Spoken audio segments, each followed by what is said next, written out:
I took him golf recently. I thought, I'd never play this game. Old man's game, never do it. But my kids play, so I want to play with them. So I go out, and I do really well. I go out on this one day, and I out-power by my instructor. I'm feeling really proud. The next day, I'm not feeling so proud. I keep putting the ball in the water again. I'm so frustrated. Put down another one. Put down another one. I don't care. I don't care what my score is. Let's do it. And finally, I was getting frustrated. He's going things like, ain't it a bitch? This is golf. And I'm going, bull. I said, you're a terrible instructor. I said, because I should at least be consistent at whatever shitty level I can achieve. I said, I know I'm not Tiger Woods, but I should be able to be consistent, and you're just telling me it's difficult. Telling me it's difficult is not helping. Tell me what to do. He said, well, actually, you're only a little bit off. I said, could have fooled me. He said, no, you're about a millimeter or two off. I said, you're joking. He said, no, watch this. He said, I didn't teach you this yet. He said, when you approach the ball like this, he said, if you change the angle that you're attacking this just 1 or 2 millimeters, in the very beginning, do you see how that changes the arc? This one, instead of being on the green, by 1 millimeter, now you're in the water. 1 millimeter over here, you're in the sand. And he said, and also you're hitting the ground by 1 millimeter sometimes. You're not stroking it, just 1 millimeter. I thought, what a great belief system that when all hell's breaking loose and nothing's working, that you're only 1 millimeter off. Because most people think it's impossible, so they give up. Isn't that true? And in real life, it's true. So 2 days later, I'm going to see one of my clients. I do a lot of coaching, and I have a man who's the top plastic surgeon in the world. He's going through some tough times in aspects of his life. But this is a guy that gets paid by Sultan of Brunei $1 million to fly over and do 3 people's faces.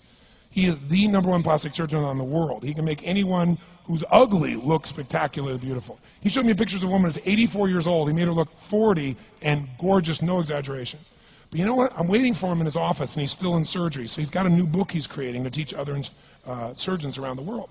And I'm going through it, and it's got pictures of, the top 100 supposedly most beautiful women in the world's faces. And then men. I wasn't paying attention to that one. I just kept turning the pages, right? But I noticed something. He's got all these measurements. And he has mathematically calculated what it takes to make someone look gorgeous, man or woman.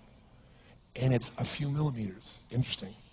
For example, on a woman, the distance between the top part of your lip and your nose, this little distance, the measurement of that, if you're beautiful, gorgeous, is the same size as your eye. If it's 1 millimeter more, you have an average face. If it's 2 millimeters more, you are butt ugly. Okay. The difference between butt ugly and gorgeous is 2 millimeters. He's got about a dozen of these little 1 or 2 millimeter changes he makes, and it's a different person. It is unbelievable. So a very powerful belief to leave today with would be, nothing's working, I'm 1 millimeter away. What little thing got to change, and when I do, it changes everything. Because I'm heading this direction, I make this little shift. You take that out an hour from now, a day from now, a week from now, a month from now, you have a totally different destination from that direction. But the 1 millimeter change, I'll show you one of them right now. Check this out. Stay in the state of certainty. Some of you lost it. Intensify it, whatever it takes. Intensify. Make your move. Come on. Make your move. Say yes. Say yes. Say yes. Say yes. Now feel that in your body. Don't let go of it. Now watch. Here's the difference between being certain and being uncertain. Did you see that? Certain, uncertain. See if you can find that little spot between the two, where you drop just a little bit of your chest, and you feel it drop, and come back up, and drop it. How many can feel that difference between where you really feel it, now intensify it, and where you dropped it? Is it a tiny difference, yes or no? Yes or no? Now, could you condition yourself to feel great in this state? Yes or no? So what I want you to do is give yourself that opportunity. So the way we're going to do is very simple. We're going to go in a peak state. And then we're going to train ourselves. Because guess what? If you're in this state of certainty, and all hell's breaking loose in your life, people can't figure out to go, move, I'll handle it. People go, he's so lucky, he's so confident. No. Here's what I've created for my life, and anyone I know has succeeded. I'm a 17-year-old kid from Azusa, California, with no real education other than self-education, with no background, with parents that did their best, all of them, with no money, but I did one thing. I loved people, and I had an enormous demand I made upon myself, and I sculpted my mind and my emotions to get me to do whatever it would take to achieve and to contribute.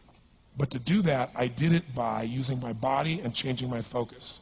I did it by putting myself in a peak physiology and using what I call incantations. Can you train yourself to believe something, yes or no?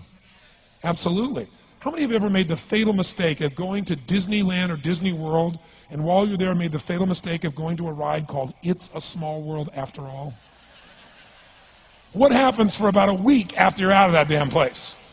You're still singing this thing in your head in 24 languages, right? Well, let me tell you something. How many of you have things when you want to go achieve them and this part of your voice goes, oh, it's not going to happen, or forget it? How many got a voice that sometimes interrupts that good pattern? Say I. And what you want to do is train a new one. So starting when I was 17, I started doing incantations, not affirmations. Affirmation, you go, I'm happy, I'm happy, I'm happy, I'm happy, I'm happy. What's the problem? You haven't changed your what? Your what? Physiology. If you don't change your physiology, you won't get anything. So an incantation is not only you speak it, but you embody what you're saying with all the intensity you can. And you do it with enough repetitions that it sticks in your head. Like It's a Small World, now the conversation in your head is always the same and it gives you what you want. So you use your body and your voice. So 17 years ago, I started doing things. I was working for Jim Rohn, this speaker, and I was 17 years old. I had long hair, minestrone soup, acne on my face. And I was trying to call on Bear Stearns type of people and convince them why they should go to this man's seminar and be more successful. I was driving a 1968 Volkswagen that I had earned at $40 a week as a janitor. The only way I did it was park far from the building and then go in, and I love people and I believe, but I put myself in state, and I was able to influence people that were far more successful than I was at the time. I would do something that I still do backstage and have done for 23 years because I don't hope I'm going to be in a good state, I demand it. So I do an incantation using my whole body. I'd say, I now command my subconscious mind to direct me in helping as many people as possible alive today to better their lives by giving me the strength, the emotion, the persuasion, the humor, the brevity, whatever it takes to show these people and get these people to change their lives now. And I would do that literally driving in my Volkswagen to a meeting in LA on the freeway for 40 minutes. People are looking at me, I'm screaming at the top of my lungs. They're going, I know he's a serial killer, I know he is. But by the time I entered that room, when two people meet, if there's rapport, the person who's most certain will always influence the other person. And I was totally certain, and they were trying to get revved up to certainty. Do you agree with this? Yes or no? I do another one because I was poor. I changed my mindset. I kept doing things, but I never got beyond it. I'd say God's wealth is circulating in my life. His wealth flows to me in avalanches of abundance. All my needs, desires, and goals are met instantaneously by infinite intelligence, for I'm one with God and God is everything. And I would imagine the abundance in my life, and I would feel so grateful. And a year later, I went from making $38,000 a year to making $1 million a year in 1 year. Because successful people do what failures won't. You follow me on this? You know?